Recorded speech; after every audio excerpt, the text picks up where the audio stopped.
Hello, everyone. Welcome back to Star Sisters. Today, I'm so excited to be joined by the wonderful, the incredible Maddie Neu. She is an engineer turned marketer who's thriving in corporate America while also pursuing her MBA in the evenings. Talk about inspiring. But beyond her impressive career and education, Maddie's someone who truly embodies living a life of passion and intention. When she's not working or studying, she's spending time with her two adorable cats, adorable and fluffy, Fig and Ella, diving into pop culture, planning and creating, and most importantly, sharing a beautiful life with her wife, Caroline. Maddie has such a unique way of balancing ambition and authenticity, and I can't wait for you all to hear her story. So, without further ado, let's dive in. Maddie, I am just going to start by asking you the question I ask everyone who comes on this show. What lights you up? Yeah, for me, it's really spending time with my wife. That sounds like a very obvious answer, but she really refills my cup. And I said this in my wedding vows, and you were there.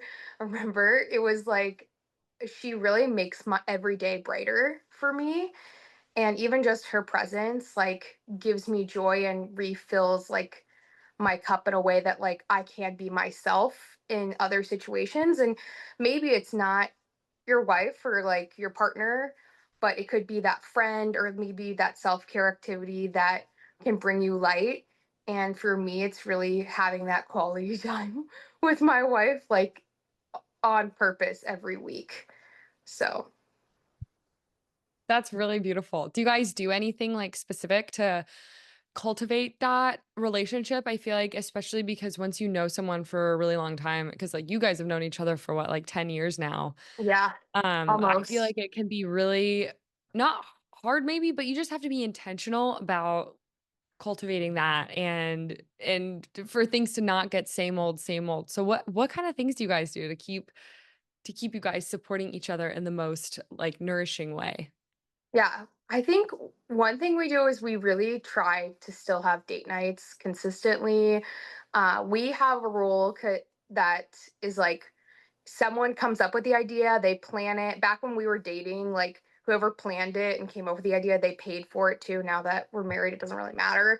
But um and having that and kind of switching off and like making sure that we are planning those things and because I think planning an activity or like even planning to just go to a restaurant helps you to like not be on your phones, like be unplugged, be present with each other, like not just have the TV going and actually talk about everything that's going on and talk about your life. I mean, honestly, we debrief our lives in great detail. I love hearing about her job and I don't know if she loves hearing about my job. It's probably not as interesting, but it's a time and I think it's just making sure that you have some sort of time in the day for each other, like even just a little bit. When we did a long distance with each other, which there was a point in time I was living in Romania, she was here in Texas, which is an 8-hour time difference.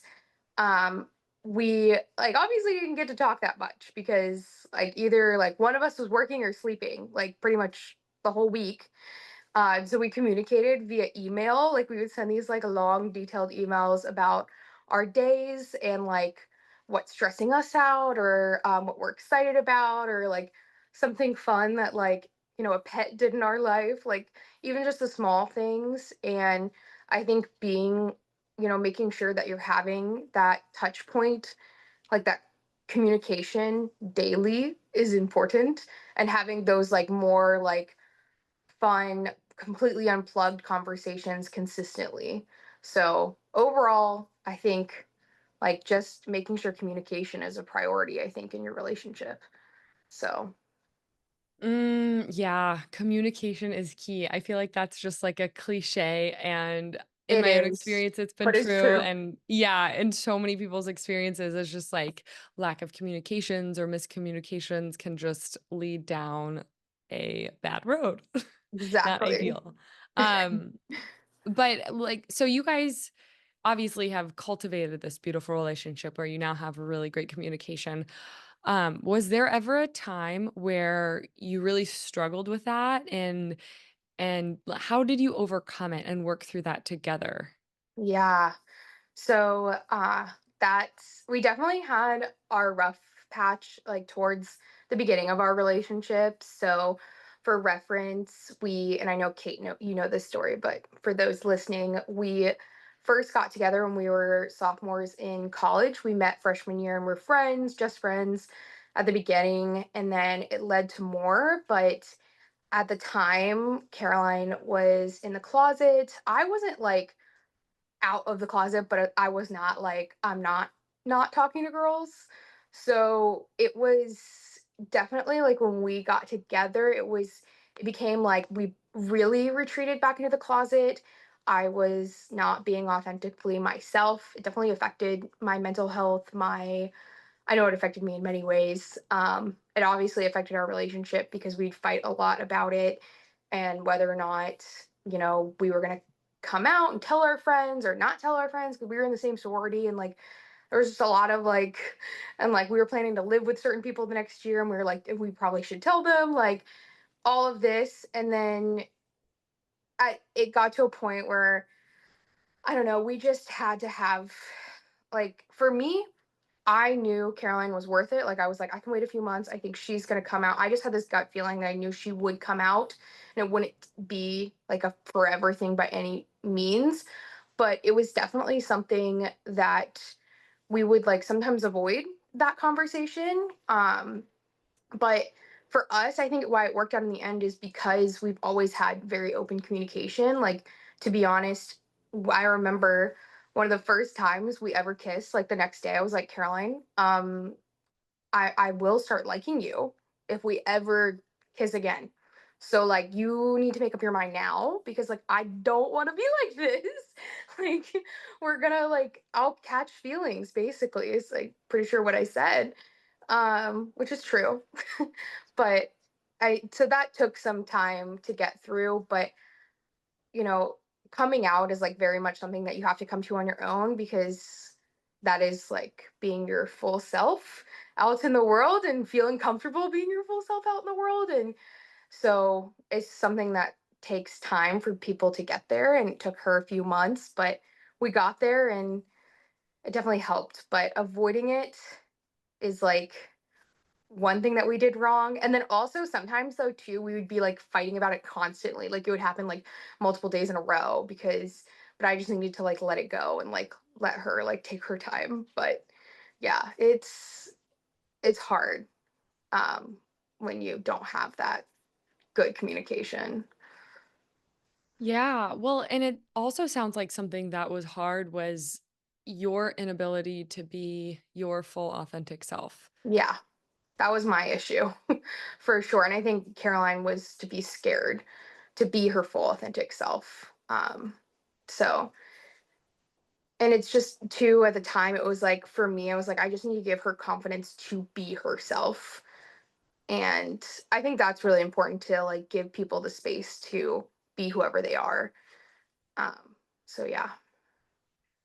Yeah, that's really good because it can be so scary to be your full self because of all these and in my experience it's been mostly lies that I make up in my head about why I shouldn't or can't be my full authentic self. Um Or fear of judgment of other people, that's for right. sure big one.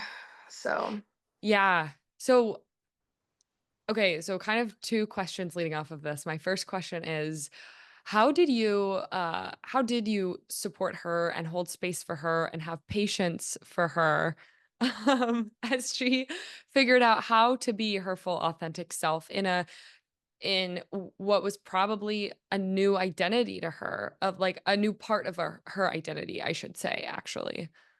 yeah, I think I mean definitely just pumping her up, like being her biggest cheerleader. I think that's one thing that is really great in our relationship is she's my biggest cheerleader and I'm definitely her biggest cheerleader.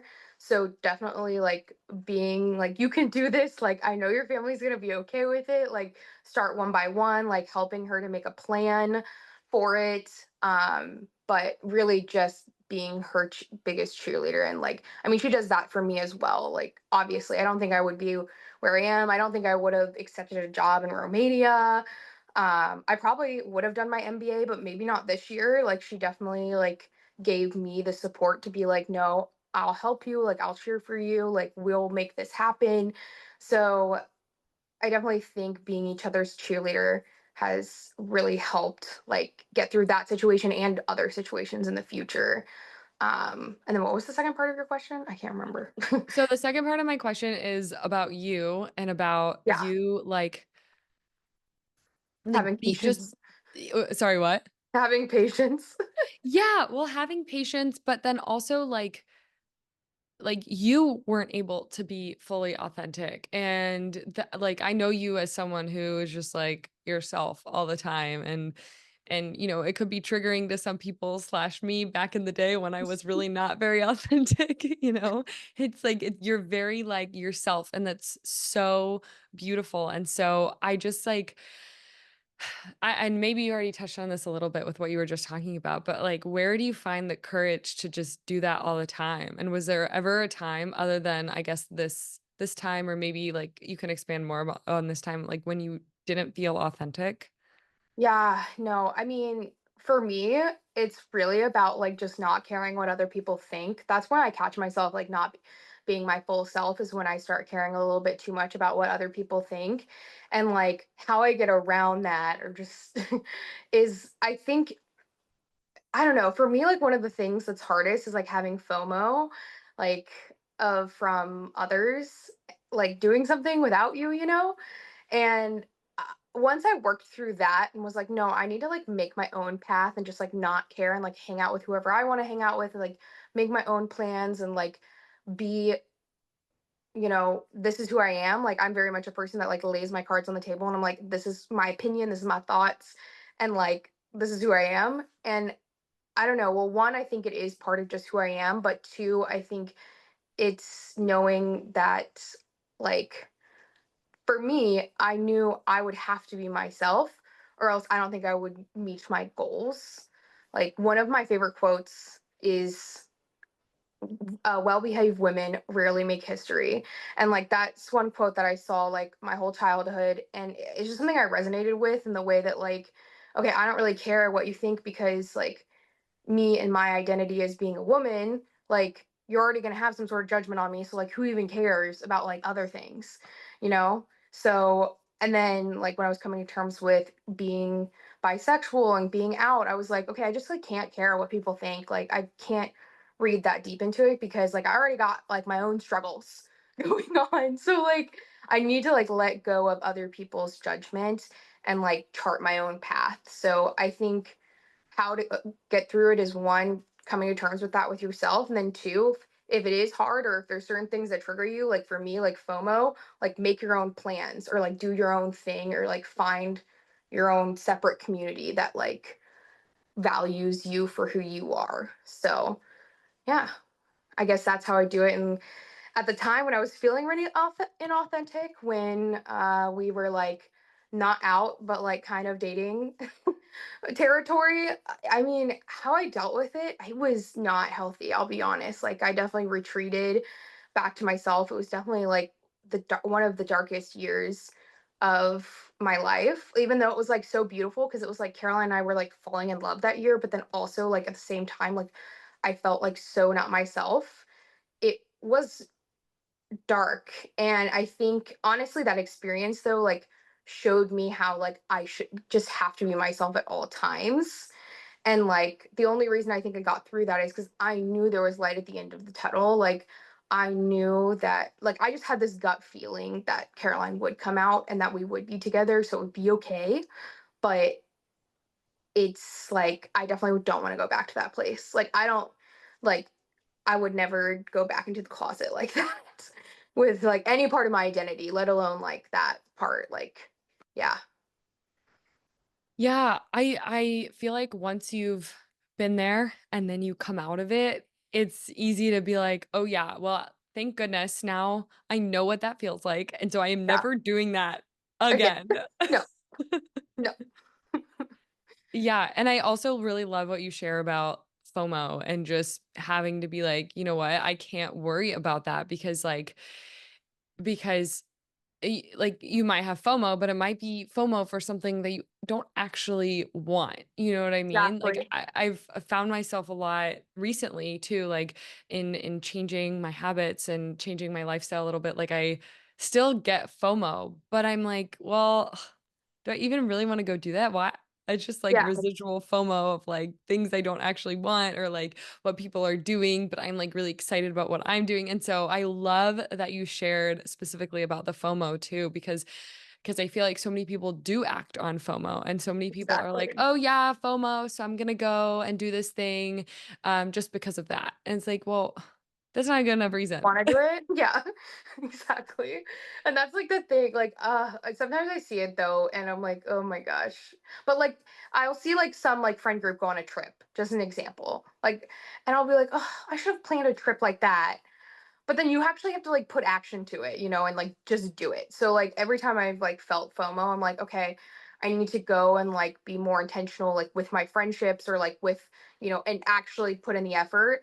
I'm definitely not the best person at like being like, okay, like we should do this. Like I'm not usually like the initiator of plans, but like way back, like in college, I think I was definitely more the initiator of plans just because like it really helped me get over that feeling of FOMO and like being like, okay, well, this is actually what I want to do. I don't even care what like these people are doing or like what these people think of what I'm doing.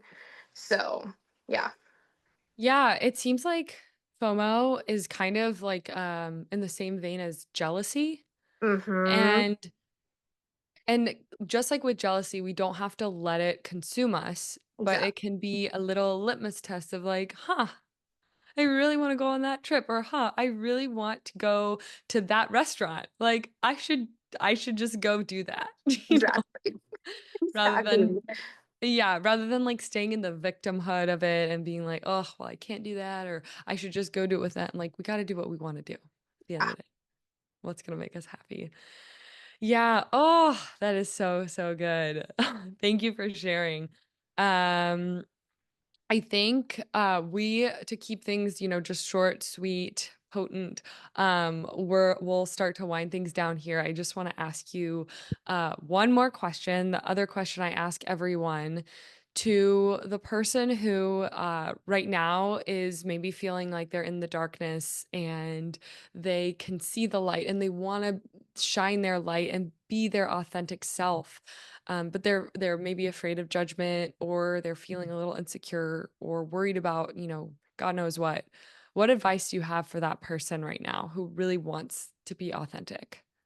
I think you have to, well, one, you need to figure out who you are yourself a little bit. So put in a little bit of effort, see what you like, what you don't like. And I think the easiest way to do that is like trying new things. Like I'm very much a component of like being just a little tiny bit outside of your comfort zone. Because it really like pushes you to be like, okay, do I actually like doing that or like no? And like it teaches you something about yourself and how you respond in different situations. So I definitely think one, put yourself a little bit outside, like try something new, go somewhere, meet a new person.